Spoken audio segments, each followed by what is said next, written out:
മാഘമാസത്തിലെ കറുത്തപക്ഷ ചതുർദശി അർദ്ധരാത്രിക്ക് വരുന്ന ദിവസമാണ് ശിവരാത്രിയായി ആചരിക്കുന്നത്. ലോകത്തെ മുഴുവൻ നശിപ്പിക്കാൻ ശേഷിയുള്ള കാളകൂടവിഷം ഭൂമിയിൽ പതിക്കാതെ ഭഗവാൻ പരമശിവൻ സ്വയം ഏറ്റുവാങ്ങി പാനം ചെയ്ത രാത്രിയാണ് ശിവരാത്രി. ശൈവതത്വചിന്തയുടെ കാതൽ ശിവോഹം എന്നാണ്, അതായത് ശിവനും ഞാനും ഒന്നുതന്നെ. ശിവരാത്രി ദിവസം ഭഗവാൻ പരമശിവന്റെ അനുഗ്രഹത്തിനായി വ്രതമനുഷ്ഠിക്കുന്നവരും അനുഷ്ഠിക്കാൻ സാധിക്കാത്തവരും 108 തവണ ഈ മന്ത്രം ജപിക്കുക.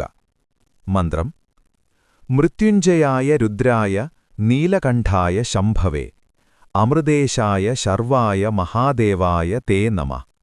അർത്ഥം: മരണത്തെ ജയിച്ചവനും അജ്ഞതയെ നശിപ്പിക്കുന്നവനും നീലകണ്ഠനും ദയാലുവും സമാധാനം നൽകുന്നവനും അമർത്യനും സർവ്വവ്യാപിയും എല്ലാ ദൈവങ്ങളിലും ശ്രേഷ്ഠനുമായ അങ്ങയെ ഞാൻ നമസ്കരിക്കുന്നു.